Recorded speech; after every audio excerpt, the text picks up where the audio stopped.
नमो भगवते वासुदेवाय। ओम नमो भगवते वासुदेवाय। ओम नमो भगवते वासुदेवाय। ओम नमो भगवते वासुदेवाय। ओम नमो भगवते वासुदेवाय।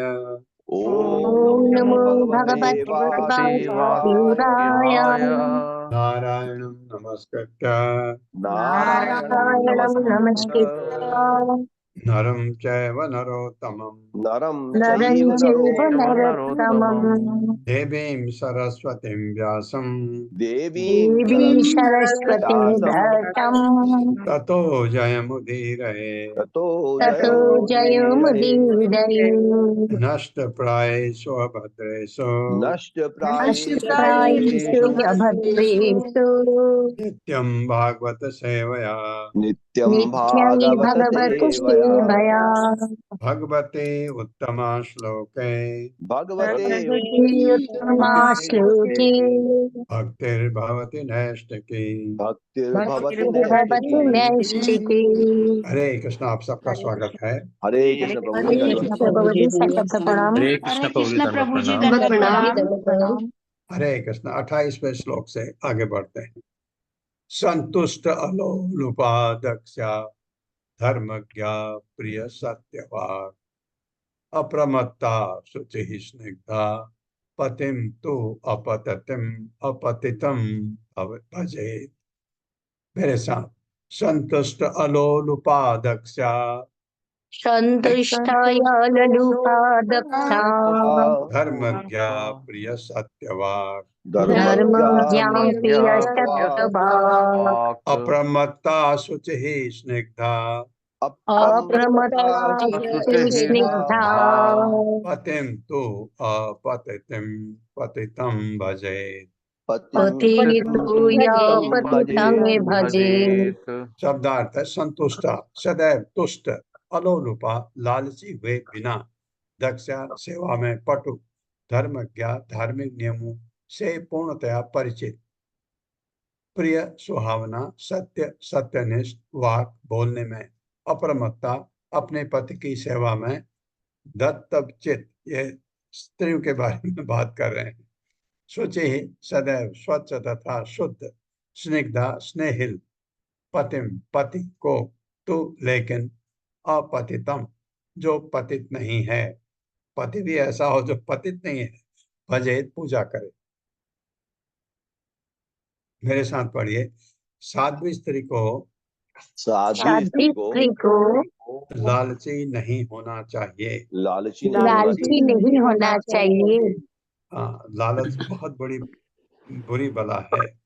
अभी तो उसे सभी परिस्थितियों में सभी परिस्थिति में संतुष्ट रहना चाहिए। संतुष्ट रहना चाहिए।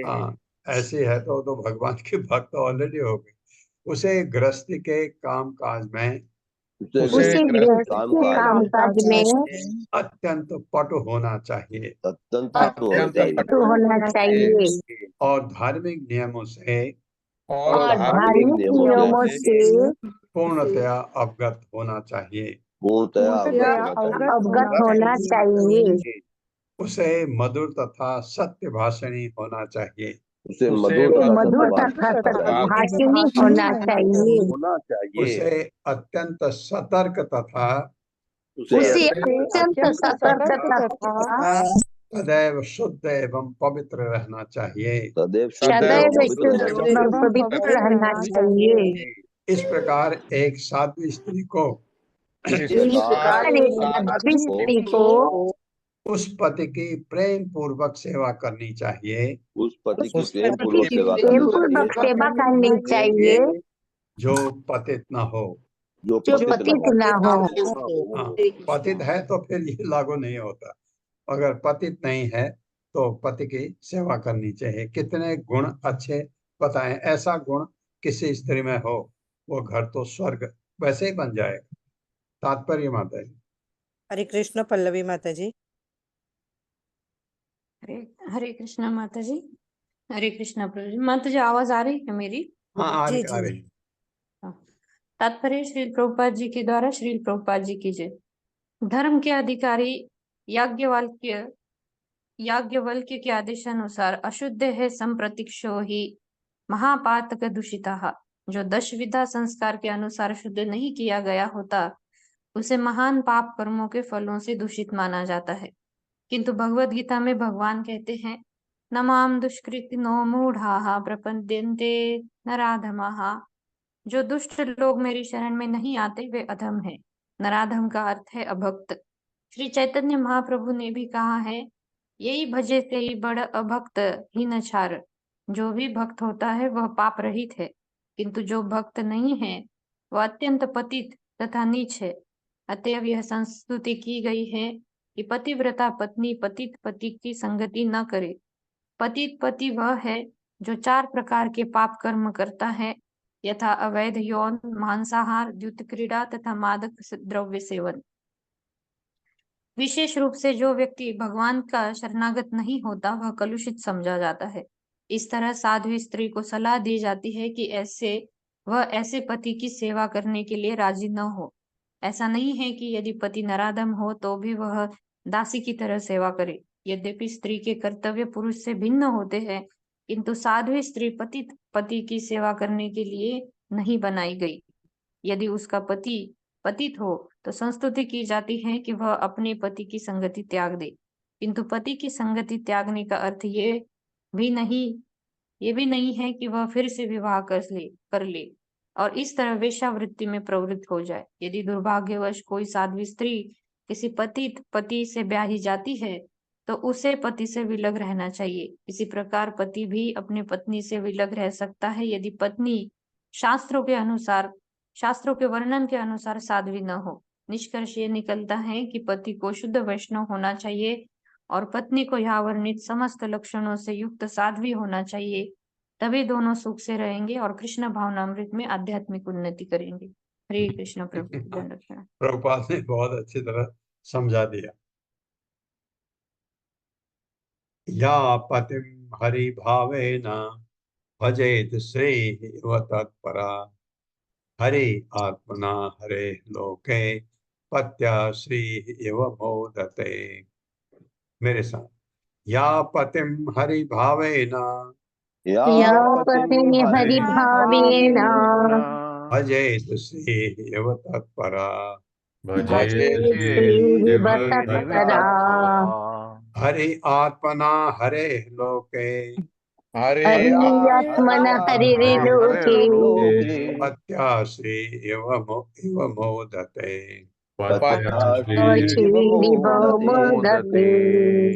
शब्दार्थ है, या जो स्त्री पतिम अपने पति को हरि भावेन मानसिक रूप से उसे हरि या भगवान के समान मानकर भजेत पूजा करती है या सेवा करती है, श्री इव लक्ष्मी के समान तत्परा अनुरक्त होकर हरि आत्मना हरि के विचारों में लीन हरे लोके आध्यात्मिक जगत या वैकुंठ लोक में पत्या अपने पति के साथ श्री इव लक्ष्मी के सदृश मोदते आध्यात्मिक नित्य जीवन का भोग करती है। मेरे साथ पढ़े, जो स्त्री जो स्त्री लक्ष्मी जी के पद चिन्हों पर पूरी तरह चलकर लक्ष्मी जी के पदचिन्ह पर पूरी तरह चलकर अपने पति की सेवा में लगी रहती है, अपने पति की सेवा में लगी रहती है, वह निश्चित रूप से अपने भक्त पति के साथ अपने भक्त पति के साथ भगवत धाम वापस जाती है भगवत धाम वापस जाती है और वैकुंठ लोक में अत्यंत सुख पूर्वक रहती है।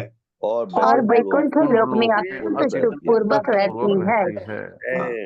ये वैकुंठ लोक में वो लक्ष्मियां बन जाती हैं जो भगवान की सेवा करती हैं। वहां है ना, लाखों करोड़ों लक्ष्मियां भगवान की सेवा करती हैं वैकुंठ में। तो आपका प्रश्न आता, लाख करोड़ कहाँ से आ गए? एक तो बहुत सारी गोपियां हैं और ये जो यहाँ जाती हैं उनका पति भी होता है, लेकिन पति पत्नी दोनों भगवान की सेवा में होते हैं। तो ये समझ आता है। तो ऐसी पत्नी जो पति की सेवा करती है, पति कैसा हो, भगवान का भक्त, तो उसको सारा, जो पति भगवान की भक्ति करता है, सारा फल उसको भी मिलता है, दोनों के लिए होता है। तो दोनों बैकुंठ जाते हैं, अकेले नहीं जाता हो। तात्पर्य माता जी। हरे कृष्णा। सुशील प्रभु जी। हरे हरे कृष्ण प्रभु जी, हरे कृष्ण माता जी, दंड प्रणाम। तात्पर्य शील प्रपात द्वारा शील प्रपात की जय। साध्वी स्त्री लक्ष्मी जैसी आज्ञाकारी आदर्श है। ब्रह्म संहिता 5.29 में कहा गया है कि लक्ष्मी सहस्त्र सत संभ्रम सेव्या मानम। भगवान श्री विष्णु बैकुंठ लोक में हजारों लक्ष्मियों द्वारा पूजित होते हैं और गोलोक वृंदावन में भगवान श्री कृष्ण हजारों गोपियों द्वारा पूजित होते हैं, जो सभी लक्ष्मी ही हैं। स्त्री को लक्ष्मी जी की ही तरह श्रद्धा पूर्वक अपने पति की सेवा करनी चाहिए। पुरुष को श्री भगवान का आदर्श दास होना चाहिए और स्त्री को लक्ष्मी की तरह आदर्श पत्नी होना चाहिए। तब पति तथा पत्नी दोनों इतने श्रद्धा युक्त तथा प्रबल होंगे कि वे साथ साथ कर्म करते हुए भगवत धाम वापस जा सकेंगे।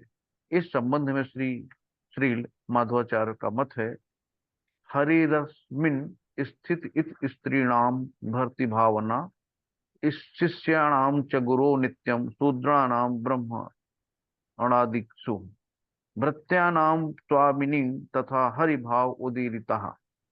स्त्री को चाहिए कि वो अपने पति को परमेश्वर की भांति माने, शिष्य को चाहिए कि अपने गुरु को श्री भगवान के समान माने, शूद्र को चाहिए कि ब्राह्मण को श्री भगवान के सदृश माने, तथा सेवक को चाहिए कि अपने स्वामी को श्री भगवान की भांति माने।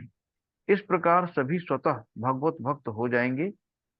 दूसरे शब्दों में, इस प्रकार सोचने से वे सभी कृष्ण भावना भावित हो जाएंगे। हरे कृष्ण प्रभु जी, धन्यवाद। हरे कृष्ण। हरे वृत्ति शंकर जातीनां तत्तत् कुलकृता भवेत्, अचौराणाम् अपापानाम् अन्त्यज अन्तेवसायिनाम्।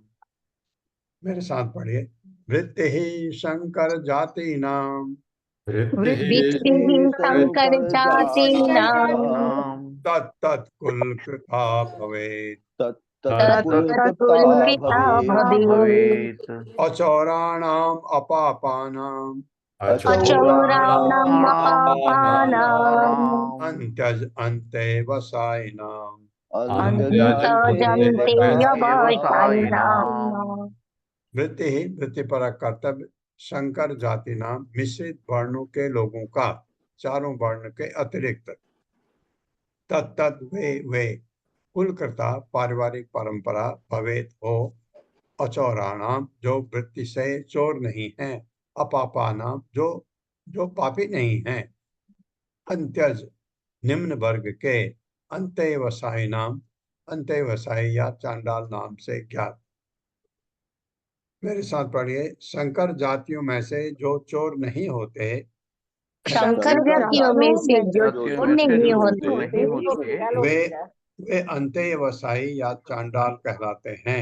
वे अंत्यवसायी या चंडाल कहलाते हैं और उनके कुल में चले आने वाले रीति रिवाजों और उनके कुल में चले आने वाले रीति रिवाजों को मानते हैं। ऐसा मानते हैं। हाँ, होते हैं शब्द गलत है, मानते हैं। तात्पर्य। हरे कृष्णा। राधा रती माता जी।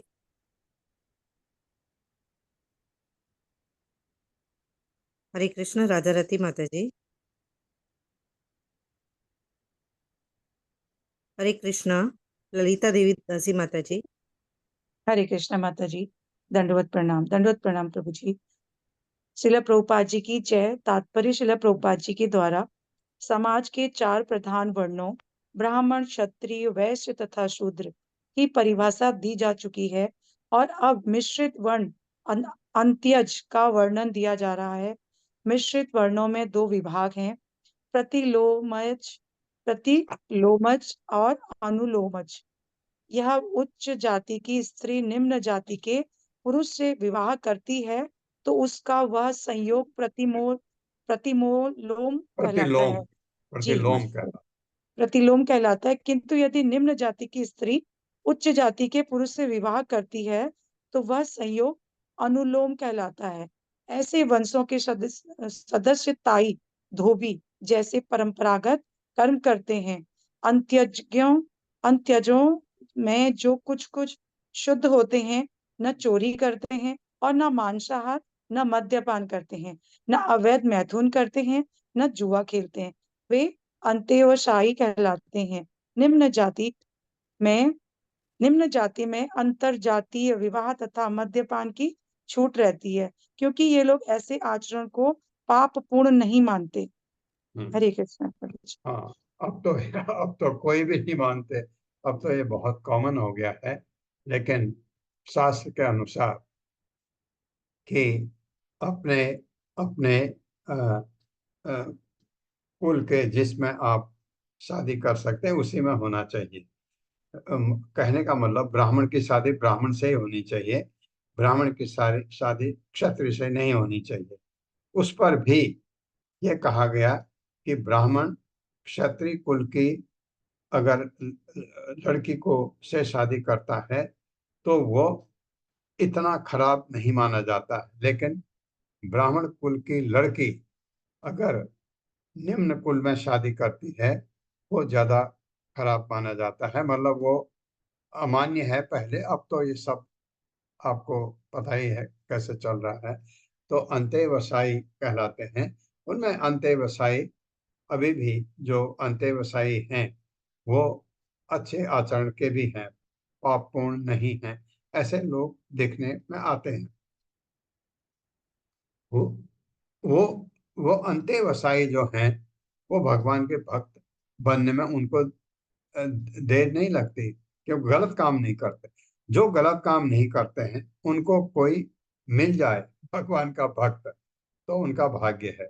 उनको बता दे ये रास्ता है, ऐसे करो, तो वो कोई भी भगवान की भक्ति में लग सकता है। प्रायः स्वभाव विहितो नृणाम धर्मो युगे युगे वेद दृग्भिः स्मृतो राजन प्रेत्य च इह च शर्म कृत। मेरे साथ, प्रायः स्वभाव विहितो प्राय प्रायः सब स्वभाव विहितो विहितो नृणाम धर्मो युगे युगे नृणाम धर्म युगे युगे युगे युगे वेद दृग्भिः स्मृतो राजन वेदतिभिः स्मृतो राजन् प्रेत्य च इह च शर्म कृत।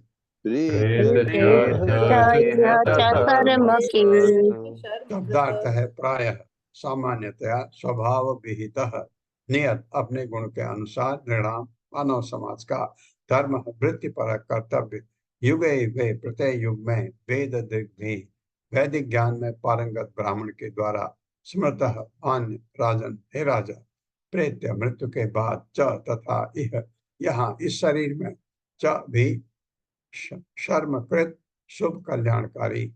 मेरे साथ पढ़े, हे राजन, राजन् वैदिक ज्ञान में पारंगत ब्राह्मणों का निर्णय है कि वैदिक ज्ञान में पारंगत ब्राह्मण का निर्णय है कि प्रत्येक युग में अपने अपने भौतिक गुणों के अनुसार प्रत्येक युग में अपने अपने भौतिक गुणों के अनुसार विभिन्न वर्गों के लोगों का विभिन्न वर्णों के लोगों का आचरण आचरण इस जीवन में तथा अगले जीवन में इस जीवन में तथा अगले जीवन में कल्याणकारी होता है। कल्याणकारी होता है।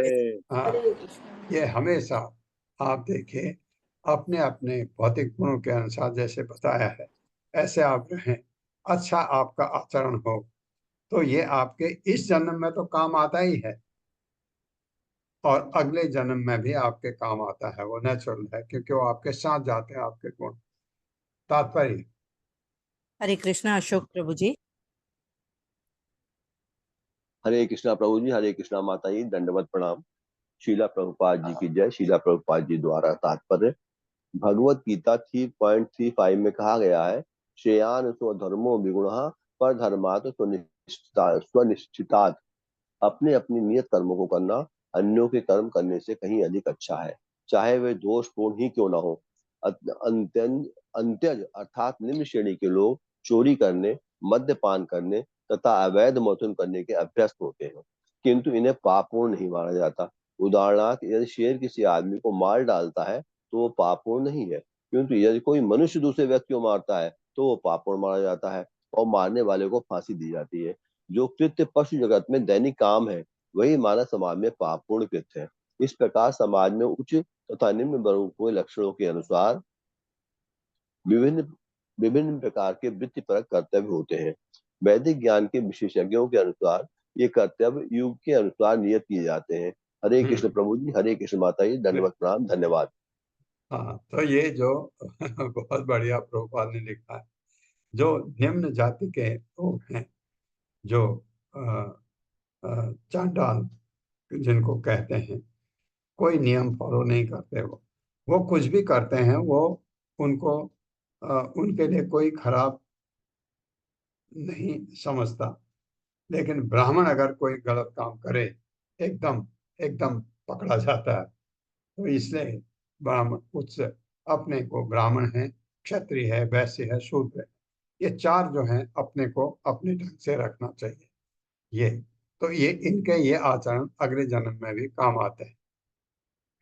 वृत्त्या स्वभाव कृतया वर्तमान स्वकर्म कृत हित्वा स्वभावजं कर्म शनैः निर्गुणताम इयात्। मेरे साथ, वृत्त्या स्वभाव कृतया स्वभावकृतया वर्तमान स्वकर्म कृत वर्तमानवशकर्मके हित्वा स्वभावजं कर्म हित्वा स्वभावजं कर्म शनैः निर्गुणताम इयात्।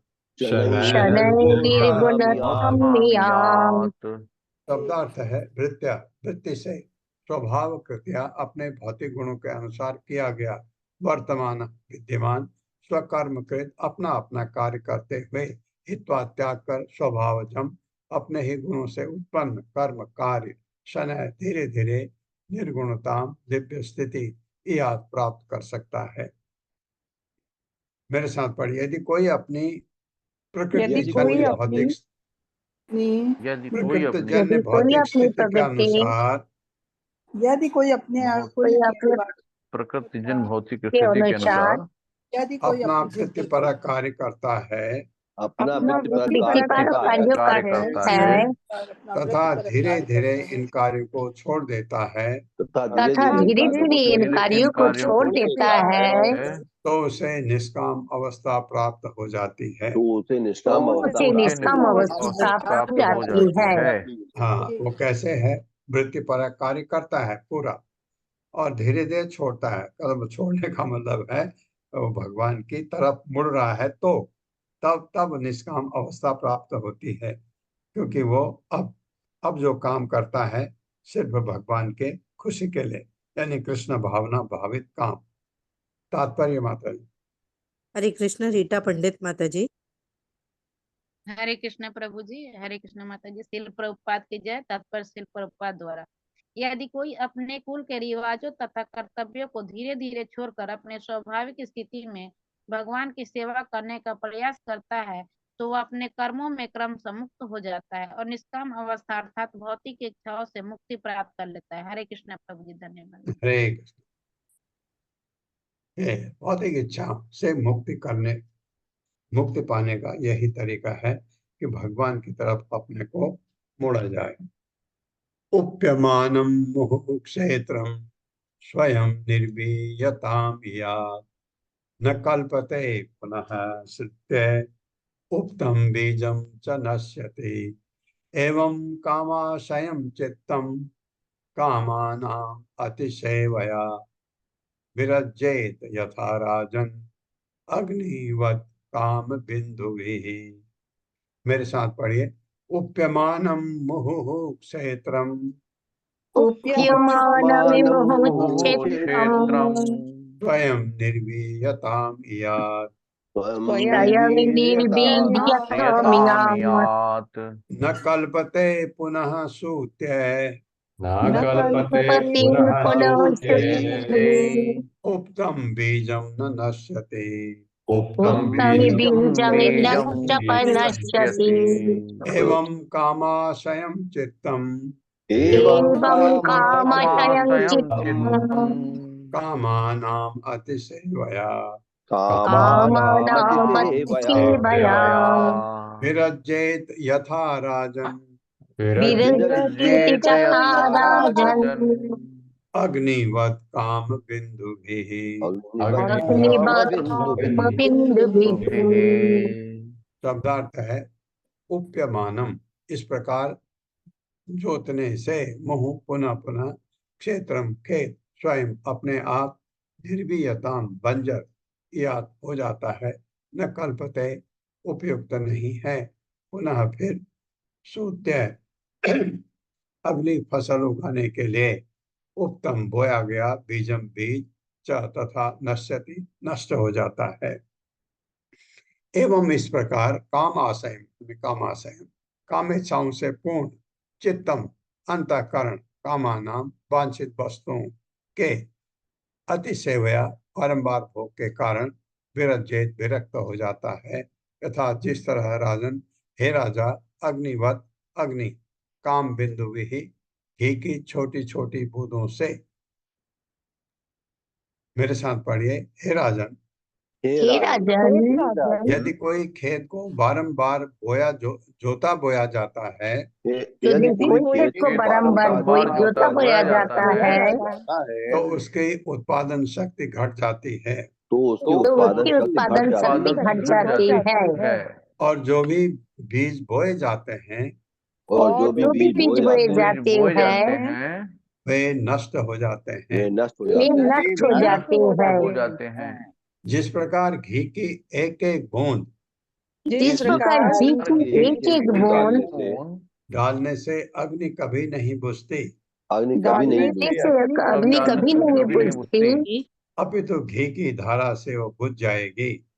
अपितु घी की धारा घी की धारा से वो बुझ जाएगी। उसी प्रकार विषय वासना में उसी प्रकार विषय वासना में अत्यधिक लिप्त होने पर अत्यधिक अत्यधिक लिप्त होने पर ऐसी इच्छाएं पूरी तरह नष्ट हो जाएंगी ऐसी इच्छाएं पूरी तरह नष्ट हो जाती पूरी तरह नष्ट हो जाती है। कैसे इच्छाएं, भगवान की भक्ति का अगर आप करना चाहें ऐसे आदमी की इच्छा ही खत्म हो जाती है, क्योंकि विषय वासना में अत्यधिक लिप्त है तो उसकी इच्छा भगवान की तरफ कभी नहीं आएगी। ये जनरल बात है, तात्पर्य माता जी। हरे कृष्ण सावित्री तिवारी माता जी। हरे हरे कृष्ण माता जी, दंडवत माता जी। आवाज आ रही है मेरी? जी माता जी। हरे कृष्ण, आवाज आ रही है माता जी? जी माता जी पढ़िए। हाँ धन्यवाद माता जी, पढ़ रही, एक मिनट। तात्पर्य। हरे कृष्ण माता जी, दंडवत प्रणाम। हरे कृष्ण प्रभु जी, सादर प्रणाम। सभी भक्तों को दंडवत प्रणाम। तात्पर्य श्रील प्रभुपाद द्वारा, श्रील प्रभुपाद की जय। यदि कोई अग्नि में निरंतर बूंद बूंद घी छिड़के तो अग्नि नहीं बुझेगी, किंतु यदि ढेर सारा घी उड़ेल दिया जाए तो अग्नि संभवतः पूरी तरह बुझ जाए। इसी प्रकार जो अधिक पापी हैं और जो निम्न जाति में उत्पन्न हैं, उन्हें जी भरकर पाप करने दिया जाता है, क्योंकि संभव है कि वे इन कार्यों से उबकर उन्हें शुद्ध बनने का अवसर पा सकें। धन्यवाद माता जी। हरे कृष्ण प्रभु जी, बहुत बहुत धन्यवाद माता जी मौका देने के लिए। हाँ, प्रभुपाद ने समझाया है हरे कृष्णा। कि अगर उनको पाप करने दिया जाए तो संभव है वो उब जाए, इससे उब जाए तो फिर भक्ति की तरफ आए, ये भी हो सकता है। यस्य यत् लक्षणं प्रोक्तं पुंसो वर्ण अभिव्यंजकम् यदन्यत्र अपि यद अन्यत्र अपि दृश्येत तत्तत् एनैव तत्तेन तत्तेन एव विनिर्दिशेत्। मेरे साथ पढ़िए। यस्य यत् लक्षणं प्रोक्तम् यस्य यत् लक्षणं प्रोक्तम् पुंसो वर्ण अभिव्यंजकम् पुंसवर्णयभिव्यञ्जकम् यद् अन्यत्र अपि दृश्येत तन्यत्रापि दृश्येत् तत्तेन एव विनिर्दिशेत्। तत्तेनैव विनिर्दिशेत्। शब्दार्थ यस्य जिसका यत् दो लक्षण प्रोक्तम कहे गए ऊपर पुंसः मनुष्य के वर्ण अभिव्यंजकम विभाजन को सूचित करने वाले ब्राह्मण क्षत्रिय वैश्य शूद्र इत्यादि यदि अन्यत्र कहीं और अपि भी दृश्य देखा जाता है तत् वह तेन उस लक्ष्य से एवं निश्चित ही विनिर्दिशेत उसका नाम धरना चाहिए। यदि कोई उपयुक्त प्रकार के से ब्राह्मण यदि कोई उपयुक्त प्रकार से ब्राह्मण क्षत्रिय वैश्य या शूद्र के लक्षण प्रदर्शित करता है तो क्षत्रिय वैश्य या शूद्र के लक्षण प्रदर्शित करता है तो भले ही वह भिन्न जाति का क्यों न हो, भले ही भले ही वो भिन्न जाति का क्यों न हो, उसे वर्गीकरण के वर्गीकरण के उन लक्षणों के अनुसार स्वीकार किया जाना चाहिए। उन लक्षणों के अनुसार स्वीकार किया जाना चाहिए। अगर कोई किसी भी जाति का हो, उसमें गुण है भगवान के परम भक्त के, तो उसको वैष्णव की तरह मानना चाहिए, ये मतलब। और नीचे का भी ब्राह्मण है, गुण उसमें शूद्र के हैं, तो उसको शूद्र मानना चाहिए। तात्पर्य। हरे कृष्ण। सुषमा माता जी। हरे कृष्णा माता जी। प्रभु जी हरे कृष्णा, दंडवत प्रणाम। श्री प्रभुपाद जी की जय। प्रभुपाद जी के द्वारा तात्पर्य। यहाँ पर नारद मुनि स्पष्ट रूप से कहते हैं कि किसी को जन्म के अनुसार ब्राह्मण, क्षत्रिय, वैश्य या शूद्र नहीं मान लेना चाहिए। यद्यपि आजकल ऐसा ही प्रचलन है, किंतु शास्त्र इसे स्वीकार नहीं करते। जैसा कि भगवत गीता 4.13 में कहा गया है, चातुर्य वर्ण मया गुण कर्म विभागशः। इस तरह गुणों तथा कार्यों के अनुसार समाज के चारों विभागों ब्राह्मण, क्षत्रिय, वैश्य तथा शूद्र का निर्णय किया जाना चाहिए। यदि कोई ब्राह्मण परिवार में जन्म ले और ब्राह्मण गुण प्राप्त कर ले तो उसे ब्राह्मण माना जाना चाहिए, अन्यथा उसे ब्रह्म बंधु मानना चाहिए। इसी प्रकार यदि कोई शूद्र ब्राह्मण के गुण अर्जित कर ले तो भले ही वह शूद्र कुल में जन्मा हो, किंतु वह शूद्र नहीं है, क्योंकि उसके ब्राह्मण गुण विकसित कर लिए हैं। कृष्ण भावनामृत आंदोलन इन ब्राह्मण गुणों को विकसित करने के लिए है। बनियान छुट्टी हो गई है, चाहे कोई जिस जाति या कुल में छुट्टी पड़ गई हो, यदि उसमें ब्राह्मण के गुण विकास हो गए हों तो उसे ब्राह्मण मान लेना चाहिए और उसे संन्यास आश्रम प्रदान करना चाहिए। जब तक कोई ब्राह्मण गुणों से संपन्न नहीं होता तब तक वह संन्यास नहीं ग्रहण कर सकता। अतएव किसी व्यक्ति को ब्राह्मण, क्षत्रिय, वैश्य या शूद्र की उपाधि प्रदान करने के लिए जन्म अनिवार्य लक्षण नहीं है। यह ज्ञान अत्यावश्यक है। यहाँ पर नारद मुनि स्पष्ट कहते हैं कि यदि किसी मनुष्य में संगत गुण पाए जाए तो उसके जन्म के अनुसार उसकी जाति मानी जाए, अन्यथा नहीं। जिसने ब्राह्मण के गुण प्राप्त कर लिए हैं, चाहे वह कहीं भी जन्म ले, उसे ब्राह्मण मान लेना चाहिए। इसी प्रकार यदि किसी ने शूद्र या चंडाल के गुण विकसित कर लिए हैं तो वह चाहे कहीं भी जन्मा हो, उसे लक्षणों के अनुसार स्वीकार किया जाना चाहिए। इस प्रकार श्रीमद् भागवत के सप्तम स्कंद के अंतर्गत पूर्ण समाज चतुर्वर्ण नामक 11वें अध्याय के भक्ति वेदांत तात्पर्य पूर्ण हुए। हरे कृष्ण प्रभु जी, दंडवत प्रणाम। हरे कृष्ण। धन्यवाद माता जी। नारद ने बहुत अच्छी तरह समझा दिया। ये ब्राह्मण के गुण, ये क्षत्रिय के, वैश्य के, शूद्र के, उसके बाद गुण बताए गए स्त्री के।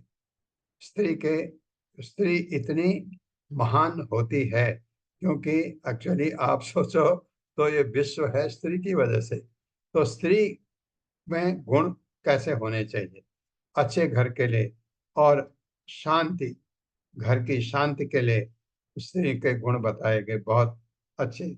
और ये भी कहा कि वो अपने पति की सेवा करे, लेकिन पति अगर पतित नहीं है, पतित है तो वो पति की सेवा करने के लिए बाध्य नहीं है।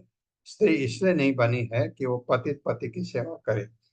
तो ऐसा होता है, पति बहुत पतित होते हैं, बेचारी स्त्री को उसकी भी सेवा करनी पड़ती है। ये वो बाध्य नहीं है उसके लिए, लेकिन बाध्य क्यों हो जाती है? क्योंकि उसका कोई और सहारा नहीं होता। इसलिए मॉडर्न हमारे आजकल में लड़की को पढ़ा लिखा होना बहुत जरूरी है, क्योंकि अगर पति उसका पतित है तो कम से कम वो अपने पर अपने अपने कमाई के लिए कोई साधन ढूंढ सकती है और अपने उसको पाल सकती है, उसको भी खाना दे सकती है, लेकिन उसके सेवा करने के लिए वो बाध्य नहीं है। शास्त्र कह रहे हैं, नारद बता रहे हैं ये बात।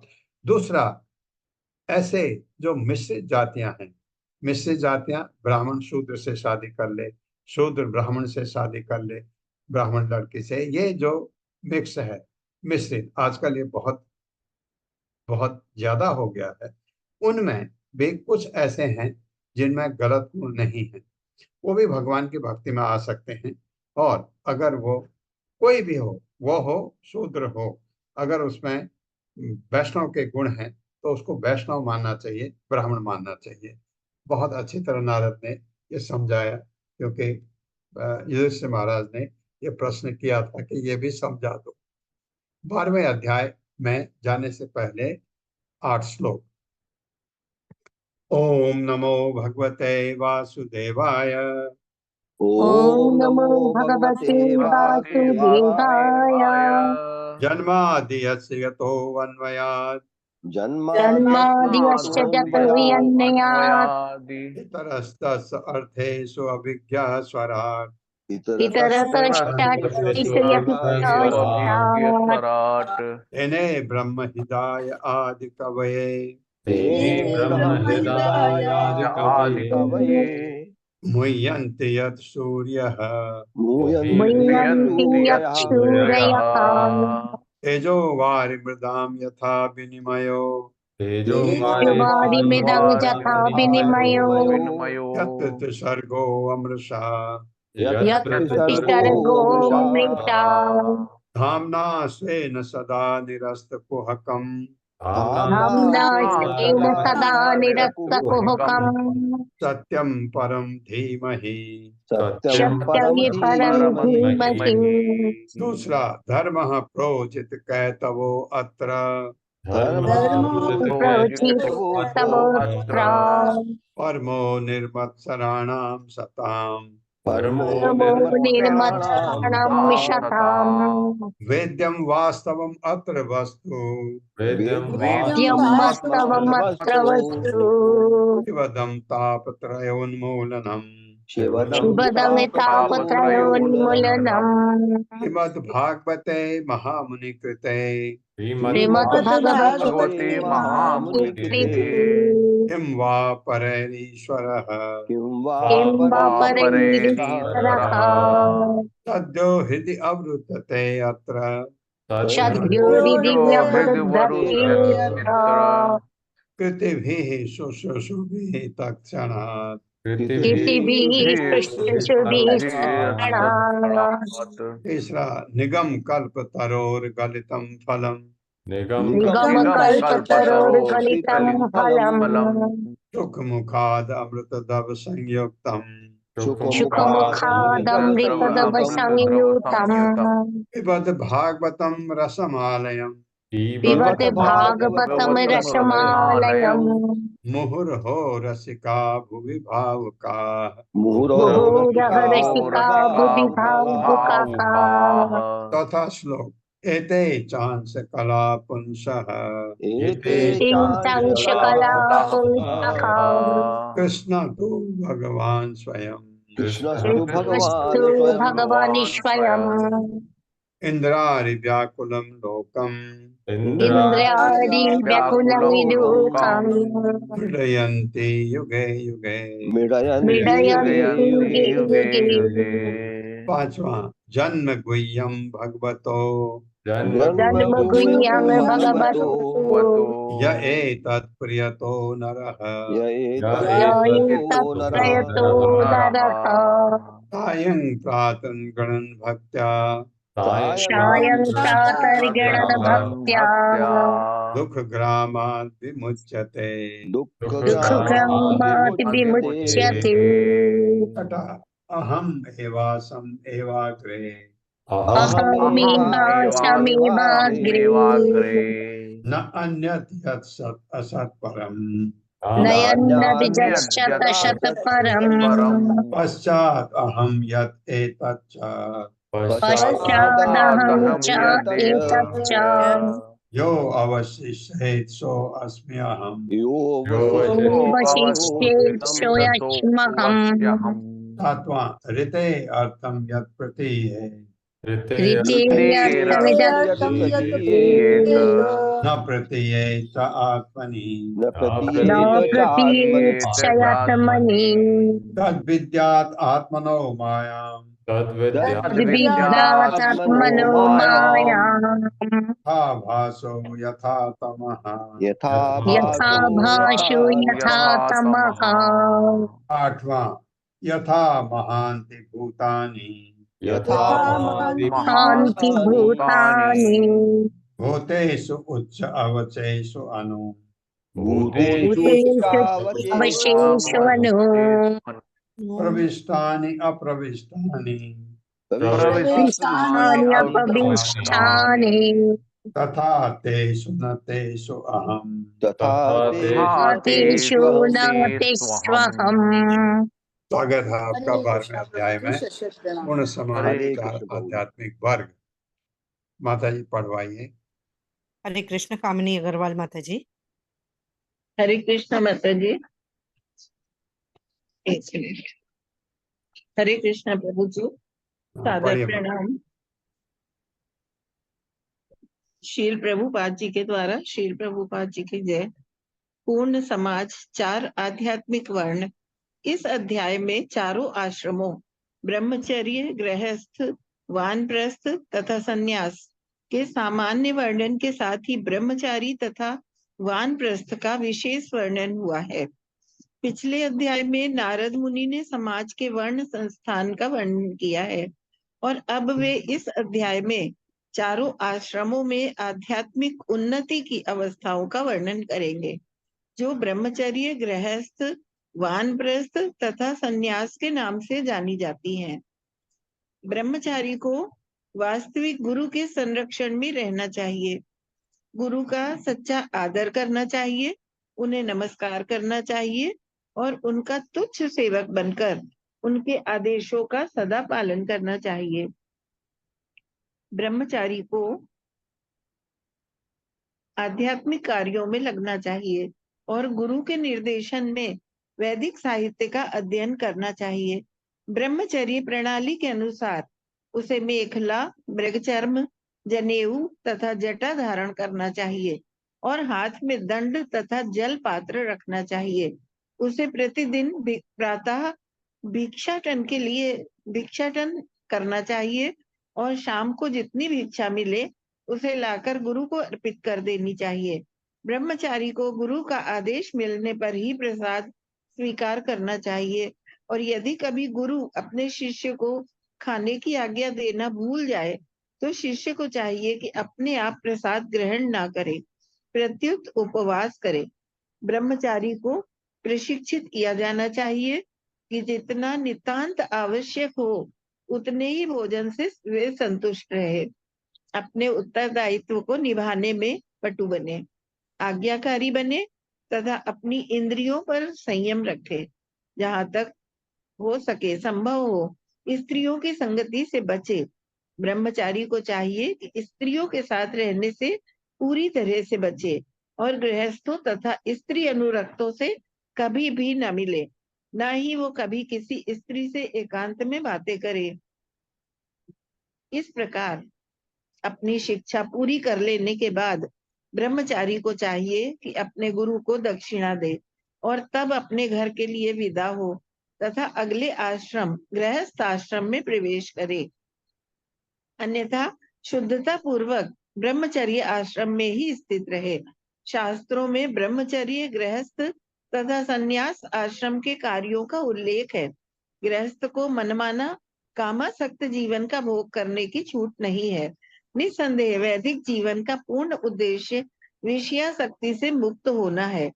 सारे आश्रम आध्यात्मिक उन्नति के लिए स्वीकृत है और यद्यपि गृहस्थ आश्रम में कुछ काल के लिए कामासक्त जीवन की छूट है, किंतु यह मनमाने कामासक्त जीवन की अनुमति प्रदान नहीं करता। अतएव गृहस्थ जीवन में भी अवैध मैथुन की अनुमति नहीं है। गृहस्थ को विषय सुख के लिए कोई स्त्री स्वीकार नहीं करनी चाहिए।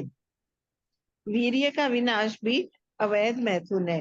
गृहस्थ आश्रम के बाद वानप्रस्थ आश्रम आता है, जो गृहस्थ तथा संन्यास के बीच में है।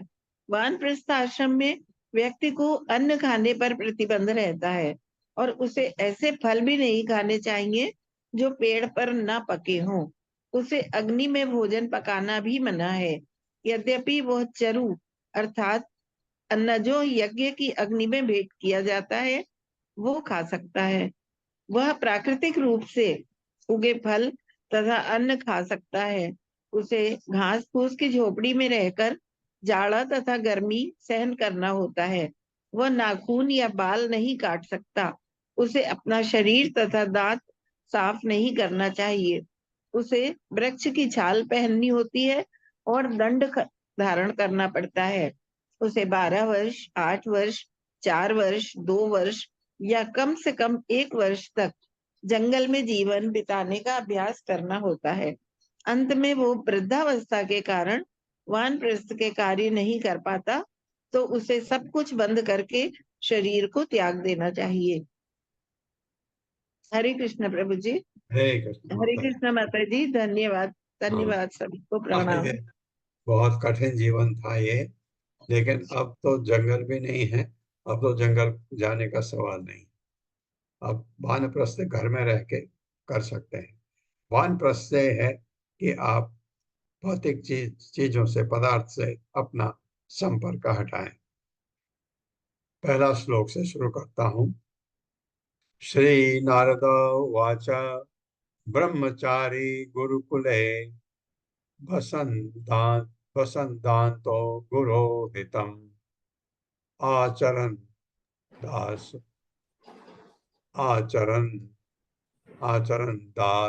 वत आचरण, उसको वत पढ़ सकते हैं। आचरण दास वत नीचो गुरु सुदृढ़ सौहृदः। मेरे साथ पढ़िए। श्री नारद उवाच ब्रह्मचारी गुरुकुले ब्रह्मचारी गुरुकुले वसन्तान्तो गुरोहितम् वसन्तान्तो गुरुर्हितम् आचरन् दासवत् नीचो आचरन्दासवन्नीचो गुरौ सुदृढ़ सौहृदः। गुरौ सुदृढसौहृदः। शब्दार्थ है श्री नारद उवाच। नारद मुनि ने कहा, ब्रह्मचारी गुरु के घर पर रहने वाला विद्यार्थी, ब्रह्मचारी गुरुकुल में रहते थे ना पहले। गुरुकुले, गुरु के निवास स्थान पर वसन रहते हुए, दानतः निरंतर इंद्रिय संयम करते हुए, गुरोहितम केवल गुरु के लाभ के लिए, अपने लाभ के लिए नहीं, आचरण अभ्यास करते थे। दासवत, दास के समान अत्यंत विहीन होकर, नीच विनम्र, गुरु में सुदृढ़ दृढ़ता पूर्वक, सौहृदय मित्रता में या शुभकामना में।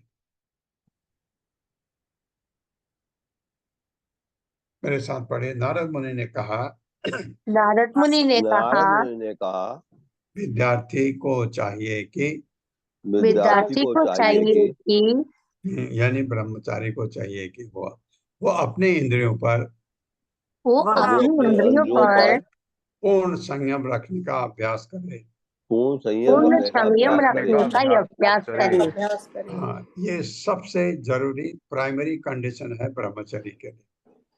उसे विनीत होना चाहिए उसे विनीत होना चाहिए और गुरु के साथ और गुरु और के साथ गुरु के साथ दृढ़ मित्रता की प्रवृत्ति रखनी चाहिए। दृढ़ मित्रता की प्रवृत्ति रखनी चाहिए। हाँ, ऐसी प्रवृत्ति हो जाए कि वो अपने गुरु से मित्रता हो, लेकिन मित्रता ऐसी कि उनका शिष्य बन के, जैसे शिष्य का गुरु के प्रति मित्रता होती है, आप गुरु को बहुत पसंद करते हैं ऐसा, और लेकिन उनका सेवक ब्रह्मचारी को चाहिए कि ब्रह्मचारी को चाहिए कि वह महान व्रत लेकर वो महान व्रत कि वो लेकर मन व्रत लेकर गुरुकुल में केवल अपने गुरु के लाभ के लिए रहे, गुरुकुल में गुरुकुल में केवल केवल अपने अपने गुरु गुरु के के लाभ लाभ ही के रहे। लाभ के हेतु ही रहे। लिए रहे, लेप के लिए है। ये ट्रांसलेशन में ये गलती है जिसने किया। सायं प्रातः उपासीत गुरु अग्नि अर्क सुरोत्तमा संदेह उभे च यत्वाग, यत्वाग लिखते हैं गौ को, और लिखते हैं जपन ब्रह्म समाहितः। मेरे साथ पढ़िए। सायं प्रातः उपासीत सायं स्वयं सायं उपासीता प्रातरुपासीत गुरु अग्नि अर्क सुरोत्तमान गुरु गुरु यज्ञ कस्तुर तमान कंधे उभे च यत्वाक संध्ये तंदुर्युगे जयत्वाग जपन ब्रह्म समाहितः। जपन ब्रह्म समाहितः।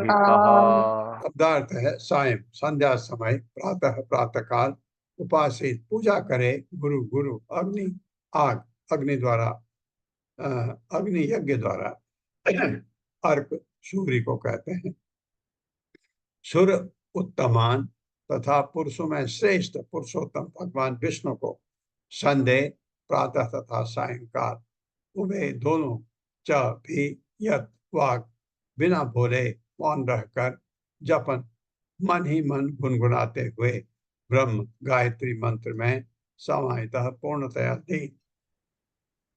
मेरे साथ पढ़िए।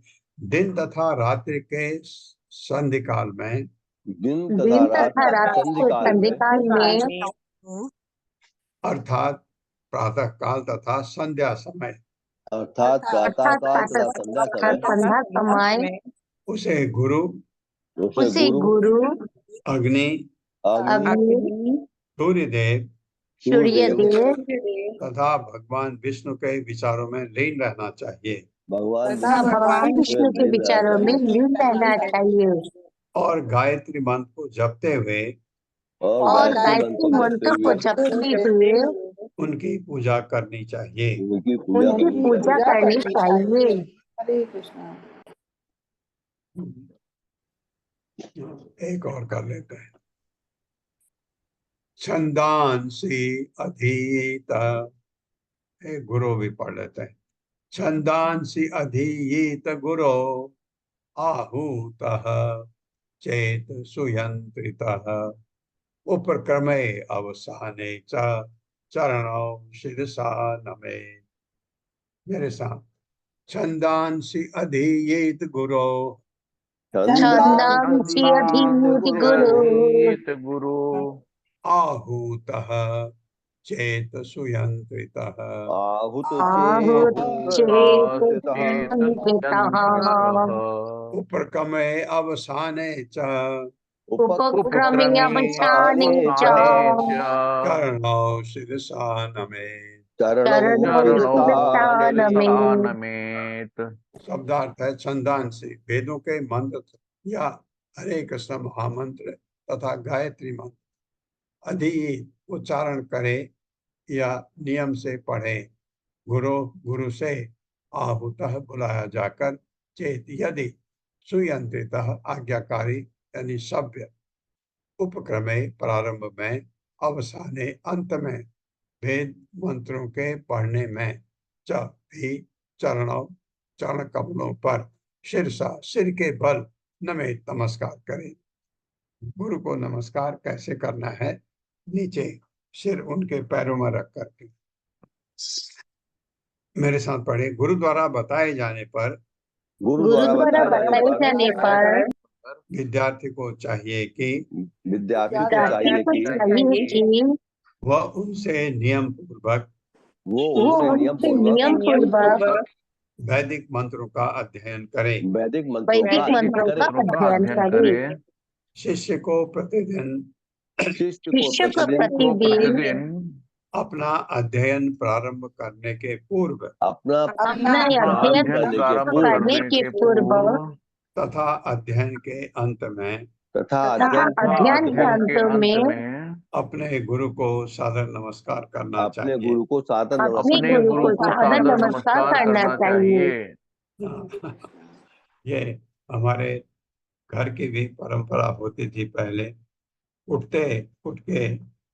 के एकदम नहीं, उठ के नहा धो के अपने माँ बाप की, अपने से बड़ों को नमस्कार करना सिखाया जाता था हमको। अभी भी कुछ मैं जाता हूँ जब वहाँ, अभी भी ये प्रणाली कुछ घरों में है, सब में नहीं है, कुछ घरों में है। ओम अज्ञानतिमिरान्धस्य ज्ञानाञ्जनशलाकया चक्षुरुन्मिलितं तस्मै श्री गुरुवे नमः। नमः विष्णुपादाय कृष्णपृष्ठाय भूतले श्रीमते भक्तिवेदांत स्वामिनिति नामिने। नमस्ते सरस्वती देवे गौरवाणी प्रचारिणे निर्विशेष शून्यवादी पाश्चात्य सतारिणे। जय हो श्री कृष्ण चैतन्य प्रभु नित्यानंद श्री अद्वैत गदाधर शिवासादि गौर भक्त वृंद। हरे कृष्णा कृष्ण कृष्णा हरे हरे, हरे राम राम राम हरे हरे। कृष्णा। कोई प्रश्न नहीं है?